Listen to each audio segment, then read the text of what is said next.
Good morning guys. So, samahan niyo ako dun sa detailing. So, meron tayo client kahapon na yung taker natin ng EcoSport na black.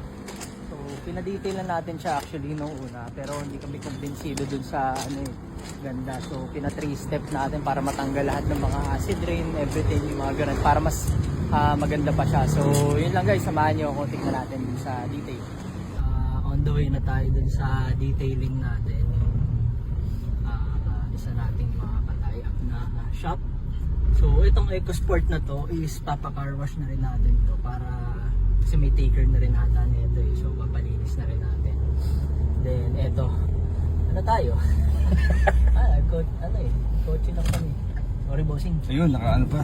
Naka-ready pa. Ayun, naka-ready pa. So patapos na. So yun guys, napa-detail na namin to actually, pero kasi hindi pasado dun sa standards namin, may mga acid rain pa rin. So ano na to, part 2. So sinadjust na lang din nung detailing na 3 steps. 3-step detailing kung tawagin nila. And ayan yung end result. Ang layo nung una sa pangalawa. So ito, pasado sa standards to. And hindi lang na i-release kasi late na. Pero ang ganda, ang kinis, pulidong-pulido talaga. So, yan guys. Gawin nyo lang kaming option palagi.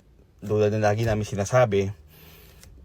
Lahat yan, refresh yan from engine to tranny. So, call, text, and the best is walk-in kayo guys. Yun ang pinaka the best talaga. Kasi may mga units kami na bago na hindi na namin na ipopost dahil nagre-reserve na agad sila. So, eto na yung releasing. Kapitbahay lang namin si Sir. Kaya minita lang namin siya doon sa along Santa Mesa lang yan. So, and guys, maraming salamat sa pagsuporta.